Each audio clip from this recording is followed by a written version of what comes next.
What's going on, guys? My name is Tommy. Welcome back to the channel and welcome back to another episode of Wednesday Afternoon Worship. Today, at the request of Nicholas Cirillo, we'll be talking about another core deity. Today, it's all about Gorum. If you guys have any requests for deities or anything else you might want to see in any of my various series on this channel, as always, throw it in the comments and we'll get right on it. Also, hey, real quick, be sure to hit that like button, be sure to hit that subscribe button, it really helps out a lot. So I made an updated announcement video. Really, it's attached to the same audio file that I'll chop around later to make two separate videos, but you saw it 2 days ago, that this channel has rolled over 424 subscribers, and thus our Doomsday Dawn adventure giveaway is good to go. All we have to do is get our Patreon count up to about $150 a month, and I'll take 6 players through probably what's going to be the most exciting thing that's came out in Pathfinder's published adventure content in a long time, partially because, hey, it's a new edition, partially because aliens are coming to take your brains to power their war machines. Both are obviously super sweet, and if you'd like to enter that contest, you can follow this link right here to be directed to the giveaway video. And of course, as always, our Patreon is in the description if you'd like to help us reach that goal so we can, rip people's brains out and power our war machines with them. Speaking of patronage, today's episode of Wednesday Afternoon Worship was brought to you by Josh King. Josh, as always, man, thank you so much for your time and support. Now let's get down to it. So every ancient religion has had a war god. The Greeks had Ares, the Romans had Mars, the Egyptians had Sekhmet. War was a part of everyday life back then. When men came of age, they would be conscripted into their lord's army and go off and fight and die. In a game that's based on medieval fantasy, we would be totally missing out if we didn't have a war god of our own, and that's where Gorum comes in. Gorum is a god of battle above all other pursuits.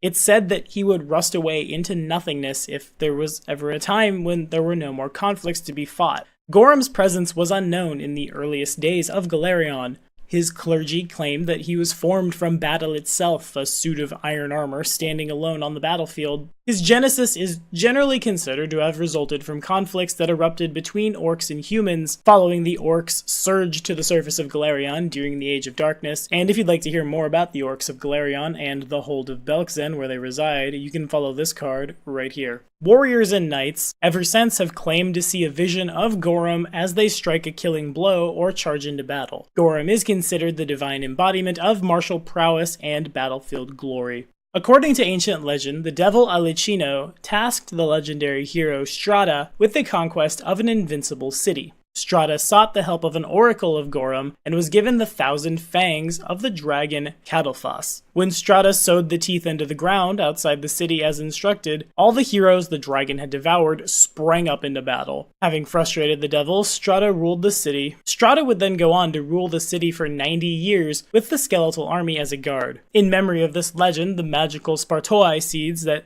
temporarily summon the skeletal undead warriors known as the Spartaloi, or, Spartans, have been created. Gorum concerns himself with very few matters outside of battle, and this attitude extends to include his relations with the other deities. He sees little value in the matters of diplomacy and politics, considering the pursuits of his divine peers as frivolous at best. The Lord in Iron is considered brash and impulsive. He takes what he wants by force if necessary and answers any direct opposition to his will with violence. Priests of Gorum, and very well all the worshippers of Gorum, believe that the spirit of Gorum resides in all metal weapons and armor. They therefore take care to keep their weapons and armor polished and in good working order, and they forsake non-metallic weapons. The Church of Gorum proclaims faith in strength and power over spirituality or intellect. The high priests of that faith are great warriors who attain their position through battle. Gorum is worshipped by mercenaries and barbarians all over the world, and it's not uncommon for two opposing armies to carry Gorum's standard into battle, which doesn't really seem to bother the god. He's more interested in promoting the fighting rather than choosing a winner. Gorum is also commonly worshipped by half-orcs, who believe that he is one of them. His encasement in armor is the deity's successful effort to hide his true nature from human worshippers, who would probably be unable to handle his half-orcish true nature. As these things often go, Gorum is also claimed by the Kelids, who find the orc claims that the Lord in Iron is an orc to be heresy. And of course, these two racial groups are constantly at war over it. Gorum's alignment is chaotic neutral. His domains are chaos, destruction, glory, strength, and war. His subdomains Blood, Duels, Ferocity, Fist, Legend, Protean, Rage, Resolve, and Tactics. Gorem's favorite weapon is the Greatsword, though really personally I think Gorem's favorite weapon should have been a piercing weapon because, you know, that's his name, right? Gorum. See what I did there? And his symbol is a sword stuck in a mountain. To perform Gorem's obedience, we must dress ourselves in the heaviest set of metal armor we own. To perform Gorem's obedience, dress yourself in the heaviest set of metal armor you own. Shout your oath of loyalty to Gorem at the top of your lungs, punctuating each pause for breath by smashing your weapon against a shield or against your own armor-clad body. After your oath is done, kneel on one knee with your weapon resting against your shoulder. Recite your victories in battle in a sonorous voice until the time for your obedience is done. If you should be attacked while conducting your obedience, slay the creature who dared test your might. You may be assisted by allies, but you must strike the killing blow. In return for this, we gain a +4 sacred or profane bonus, depending on our alignment, on strength checks and strength-based skill checks. Gorem's Evangelist boons allow us to cast Crafter's Fortune 3 times a day, Fox's Cunning twice a day, or once a day, Greater Magic Weapon. At 16th level, if you make a full attack while mounted, your mount also attacks with great enthusiasm. You must attempt a ride check as normal to fight with a combat-trained mount, but if your ride check succeeds, your mount can attack with a +4 bonus on its attack and damage rolls. At 20th level, 3 times a day, you can make a chaotic charge while mounted. You must declare your use of this ability before you roll the attack.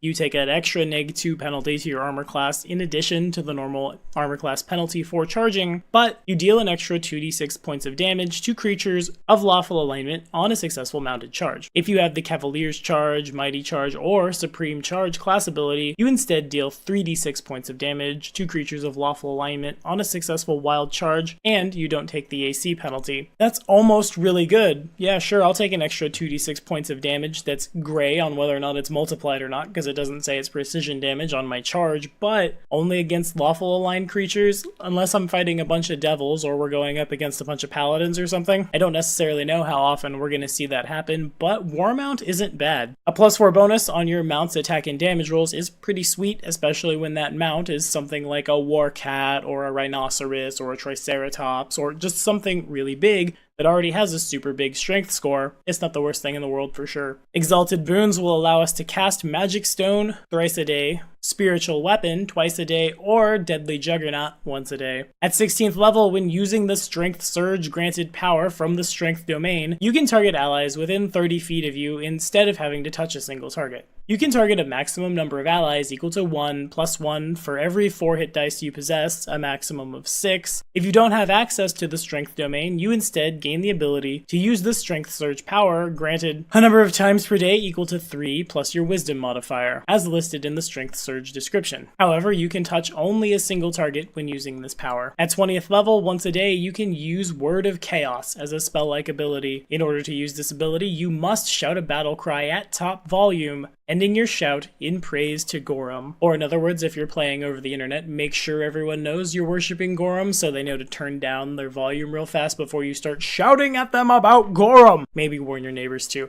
But all in all, this seems kind of meh. I guess if you're going up against a bunch of non-chaotic, low-hit dice creatures, yeah, sure, you can yell at them and make them all dead. Other than that, I think we can miss this one. Sentinel boons grant us Enlarge Person 3 times a day, Bull's Strength twice a day, or Beast Shape 1 once a day. At 16th level, if you make a full attack while wielding a two-handed melee weapon, you may make a single unarmed strike in addition to your normal attacks. In essence, after you complete your two-handed weapon attacks, you smash with your elbow, kick with your foot, or make some kind of unarmed strike against your opponent. The bonus attack is made at your highest base attack bonus and provokes an attack of opportunity if you lack improved unarmed strike. If you're medium, you deal 1d6 points of damage. If you're small, you deal a d4. Add half your strength bonus to the damage dealt. The attack roll for the unarmed strike is subject to the normal penalties for two-weapon fighting unless you have the feats to reduce these penalties. So if I attack with a two-handed weapon, I can get a free offhand attack in that probably provokes, unless I'm some weird kind of monk build. If I had the ability to take the two-weapon fighting feats on top of the feats that you want to take for two-handed fighting, it's no penalty, but it's a d6 plus half my strength probably most of the time. No thank you.